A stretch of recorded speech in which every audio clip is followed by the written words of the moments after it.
Hi and welcome back to the channel. My name is Seth and I want to try a new kind of video today. I'm thinking once a month I'd like to go over what I watched movie-wise the month before and offer some recommendations and maybe some movies to stay away from. So we're going to be covering older movies, movies that I've seen before, movies I'm seeing for the first time, when they're released in theaters, just a little bit of everything. So let's just go ahead and take a look at what I watched last month, June 2021. First up, on the 3rd, I watched Mulan. The live-action remake. I hadn't seen it yet, and it's all right. There's a lot of controversy kind of around like where it was filmed and all of that, and Disney's response to what's going on in China in different respects.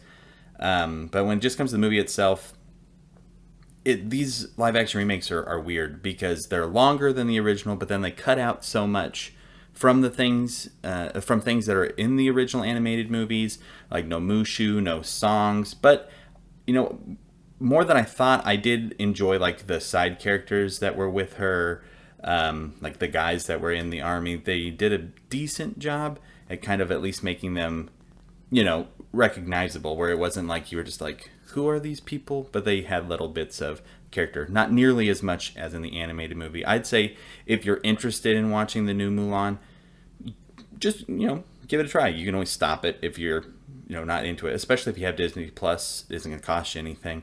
It's on there for free at this point, or just covered with your subscription. And so I'd give Mulan a recommendation, knowing that don't think it's going to have the musical stuff.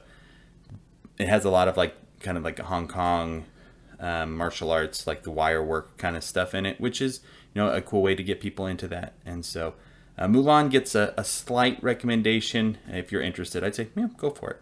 On the 6th, I took my daughter to the movie theater and we went and saw Untamed, which is like a movie version of a Netflix show based on the old Spirit Stallion of the Cimarron animated movie from when I was a kid.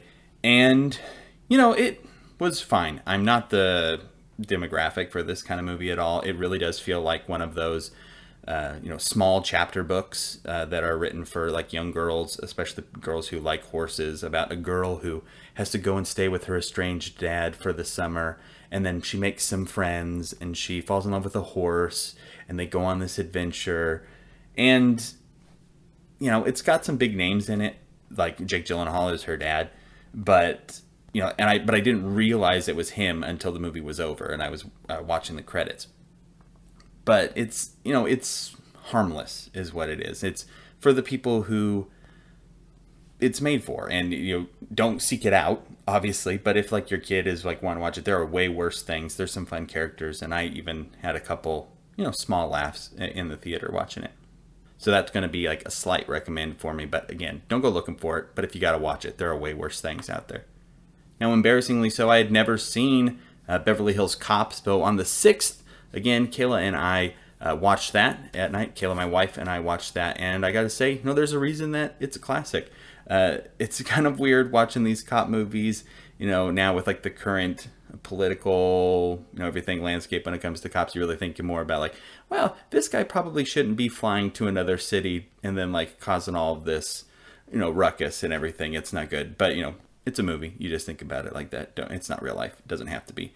But it's good. And it's no wonder that Eddie Murphy, went on to be like this huge movie star, and they made a bunch of these ones. Judge Reinhold is very funny in this. I'd only known him as Neil from The Santa Claus. And so to see him, have more of a meaty role, which I understand he has an even bigger role like in the second one. And so I'm looking forward to going in and catching up with the rest of these movies. But Beverly Hills Cop definitely gets a recommend from me. Definitely a movie of the time, made in '84. So, everything that comes with that, just know going in, it was not made today. But it's a high recommend. Very funny, good action, good time. So now we're to the first movie that I had seen before.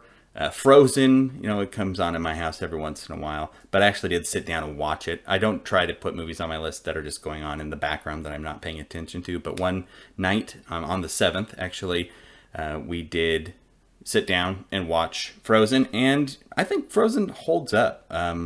It's definitely not as good as Tangled, in my opinion. We don't really need to get into a huge Frozen debate. If you've never seen Frozen and you like Disney movies at all, or like musicals at all or animated movies at all, you should watch it. Like, how haven't you seen Frozen if you like any of those things? And so Frozen gets a recommend from me. Back to the movie theaters to see a movie. I wouldn't have paid cash to go and watch The Conjuring, The Devil Made Me Do It. But I do have a Regal movie pass, so that way I can go in and it's just a monthly and I can go to the theater for whatever, which is a really good deal. It makes me go to the movies more often, which is something I enjoy doing. But I did enjoy this. I hadn't seen any of the other Conjuring movies or anything even in the series at all, like the spin-offs or anything. But this was a decent movie. The fact that they try to say like based on a true story and any of this is going on is completely wild and crazy. But if you're into this kind of thing, or even maybe a little hesitant, because like the demon possession movies and stuff are not really my cup of tea when it comes to horror at all. It's like pretty low on the list of kinds of horror movies that I enjoy. But this one, it was good. I also like because it kind of has like the mystery and they're trying to like solve like what's going on more so than just like, oh, there's a demon, we gotta deal with that. And so this will get a slight recommend for me. Like if you think it could be good, I'd say watch it, especially if you have HBO Max, because you can watch it for free on there. And if it's left, I think it might have left at this point, but it'll be back in like a month. So I'd say give her a go. On the 11th, we watched Guardians of the Galaxy, which is one of my favorite MCU movies. You can find me talk a little bit more about it on my Marvel tier list. But yeah, watched it. Highly recommend it. Again, that was a rewatch for me. It's one of my favorites. So Guardians of the Galaxy, watch that one. You should check it out.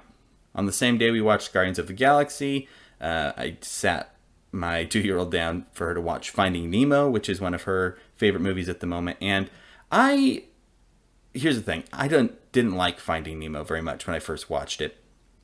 I missed it when it first came out, and then just kind of got hyped. Everyone being like, it's the best Pixar movie.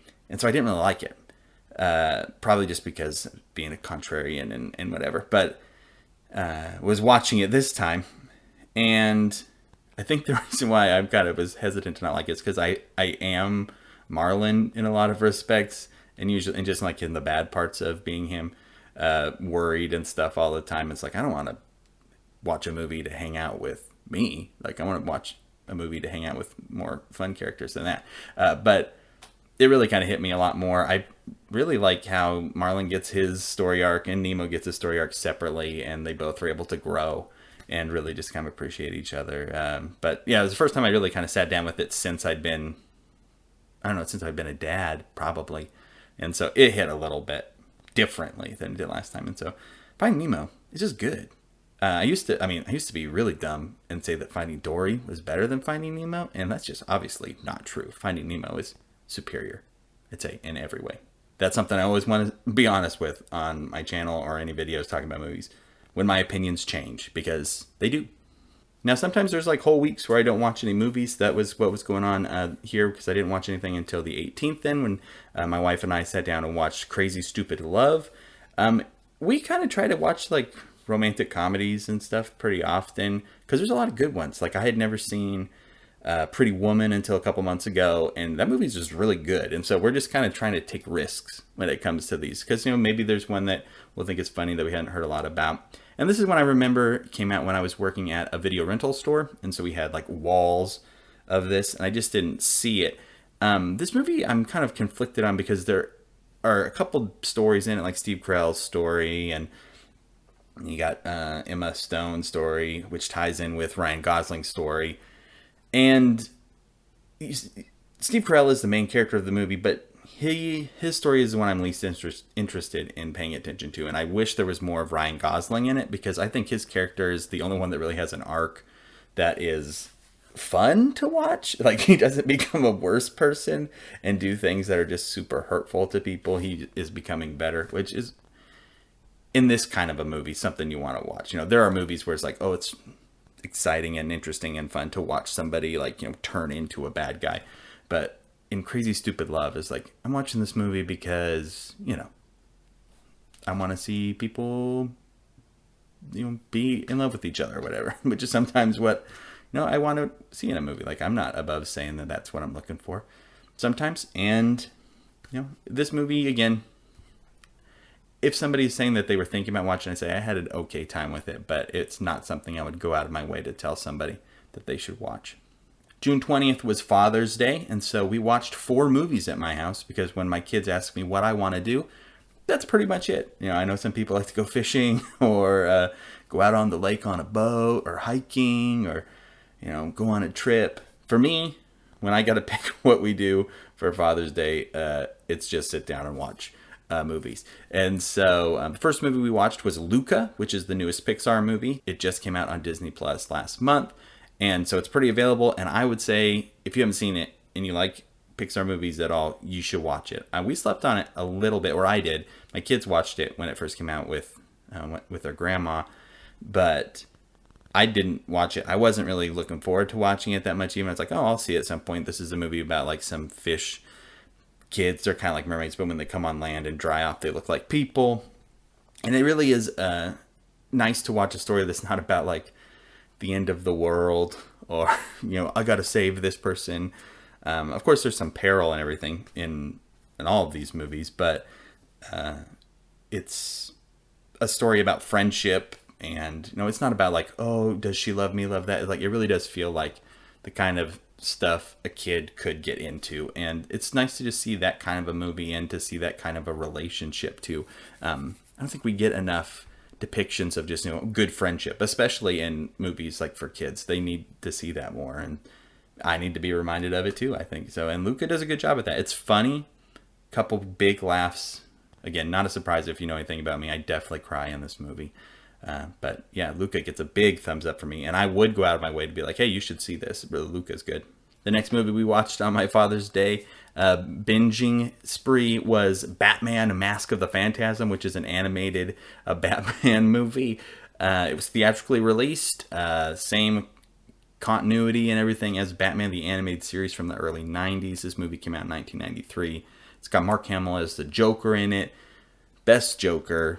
Doesn't matter what anybody says. Of course, it's not really a fair competition because he's had like the most time to be the Joker out of everybody too. But this movie does have a compelling like actual mystery story going on, and you get some flashbacks to like Batman's origins, but not in the way that we usually see Batman's origins, where it's like we don't have to watch his parents get killed in this movie, which happens in like every Batman movie. It feels like his parents are already gone, but it's him figuring out becoming Batman. Is this what he wants to do? Especially when like he has a chance to start a new life, and all of that really plays into just a good movie. It's short, which is also good for something like this. It isn't overcomplicated with too many subplots. And if you haven't seen Batman: Mask of the Phantasm and like Batman stuff at all, I think you need to watch it. I think you should see it. Again, all this Batman stuff is on HBO Max, and so you should give it a try. But Batman: Mask of the Phantasm gets a huge thumbs up and a huge recommendation from me. We went right from that into Batman Beyond, Return of the Joker, mostly because I just wanted to watch the flashback sequence in this movie. But you get more Mark Hamill as the Joker in here. It's fun. It was fun for me to kind of explain to my kids what Batman Beyond is. And if you don't know, it's just, Batman gets old, and then a new kid becomes Batman, and Batman kind of like teaches him. Bruce Wayne teaches him how to be Batman. It was a cartoon. Again, this one is a movie based on that show. This one was not theatrically released, but I like this one too. This is one I had on DVD when I was, in high school, and so I'd watch all the time. Again, if you like Batman stuff, I'd say at least for that flashback sequence, a lot of fun. The Bruce Timm, or the Tim universe, or whatever they call it now. Fun representation of all these characters, and I'm pretty sure we'll be ranking Batman villains from it pretty soon. The last movie I watched on Father's Day was Jupiter Ascending, a movie that really got talked up on a podcast that I like to listen to called Blank Check. This movie's weird. It feels like it is based on a book series or something, and they're trying to squish a lot into it, but it's not, and they're just made it up, and there's lots of crazy ideas, and it's kind of similar to the Super Mario Bros. Movie, where there's just like this whole universe that they're explaining. I don't know if I'd recommend it to anybody. Like, it kind of scratches an itch when you just want to like get whisked away into like new ideas and new things that are going on. Like if you're looking for inspiration, maybe for something, for ideas, this could be a movie to watch. Put on the background, a lot of cool imagery and everything in it. But performances aren't anything really to write home about. Story is overcomplicated, for me, at least on this one. My kids were asking, like, what is going on? And I'm like, I don't know enough to explain it to you. But Jupiter Ascending was a good time. I enjoyed watching it, but nothing crazy good. After I finished making my Spider-Man video a couple weeks ago, I sat down and watched Spider-Man Homecoming with my kids. And that movie holds up. A lot of fun. Spider-Man, to me, is a great character. Just one of the most fun comic book characters that there is out there, like just as a character himself. I like younger Peter Parker, too. And so seeing him juggle school life, work life, Spider-Man life, what does it look like? Some people aren't a fan of Iron Man being as featured in, and some people really like that. I think it's fine. I don't think he shows up too much, and it really does kind of go with the story that they're pushing, where it's like, you got to learn how to do this on your own, Peter, and can you do that? And again, like I mentioned in the Marvel video, Michael Keaton is just so good, and I'm so glad he's like back doing this kind of stuff, like in this, and then now going to be in the Flash movie, and undoubtedly going to show up in another Spider-Man movie. But yeah, Spider-Man Homecoming for me gets a thumbs up, obviously. That same day I went and saw F9 in the movie theater. I put out a review for that one. And, you know, if you want to get to the theater and watch something loud and exciting, I say go for this one. This is the biggest, loudest movie I've seen in a movie theater since theaters have opened up again. And so it really kind of brings to the table what you want from one of these current Fast and the Furious movies. If you're a fan of like the first ones but don't like how crazy they got, this one is kind of crazier than most of them, but not quite as crazy. It's weird. It does get more elevated, but at the same time they don't fight a submarine or anything in this one, and so it's hard to say if it's crazy or not as crazy. It's kind of on par. It's not as good quality wise, I think, as 5 through 7 were, but you know, it's a good time at the movies. A couple months ago, me and my kids sat down and watched the first Fantastic Four movie, showing them what superhero movies were like, you know, earlier, back when I was in high school and everything, in middle school. And so we made it to Fantastic Four: Rise of the Silver Surfer, and there's a couple parts in this movie I'm like, man, this isn't too bad. Like, wonder why they don't make them like this anymore. But then the writing kind of really slips, and some of the dialogue in this movie is just like, oh, that's not good. But there's stuff in it that I do like. Chris Evans, I think, is a great Johnny Storm, especially a Human Torch in this movie series. Like, he fits the tone and everything that they're going for. Michael Chiklis and him have good chemistry, him being the Thing.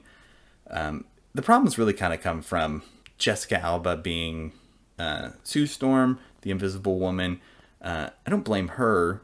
I blame whoever decided to cast her in this role. It doesn't hold up nearly as well as the first one does. The first one also, I mean, it's not like it's great or anything, but this one is definitely a step down from there, and you can see why they didn't move forward with this series. This movie will not get a recommendation from me, but if you are looking for like mid-2000s superhero movies, you can do worse than this one. Then on the 25th, I watched Luca again. Still stand by it. Watch it. And then on the 27th, I watched the worst movie I'd seen all year. It's not a new movie, but it is a movie that came out in 2012, and it's called Playing for Keeps. Like I said, my wife and I kind of try to go back and watch these romantic comedies. Sometimes they land, and sometimes they don't. And Playing for Keeps is bad. It's just not good. It's been so long since... Because I'm usually I'm cautious, overly cautious when it comes to watching movies. Like, Caleb will be like, hey, you want to watch this? And I'm like, I heard it's not very good. Because I don't have a ton of time, you know, to watch like whatever I want. I mean, obviously I watch some movies, but not like when I was younger and didn't have kids and could just like put something in after work and it didn't matter what it was. But Playing for Keeps stars Gerard Butler. He plays a soccer coach, or he coaches a little kids team, and he pretty much just sleeps with all of these single moms. But then it's about him trying to win over his ex-wife, who's getting married to, and Dennis Quaid is some crazy guy in it. It's just not good.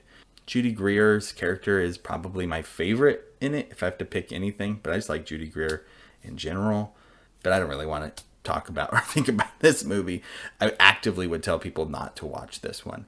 And I thought for sure that was going to be the worst movie that I saw this month.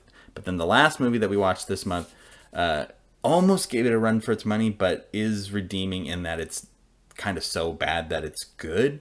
And that is a Shadow in the Cloud, starring Chloe Grace Moretz, and she is a woman who is on an airplane in World War II transporting a secret package, and then there's a gremlin on the plane, and this movie is just kind of bonkers. I don't think that you should watch it because it's good, but if there is a time where you're like, we just are at a party or something, we want to put something that we don't really need to pay attention on, that might have something kind of crazy happen in it, this could be the movie to do that with.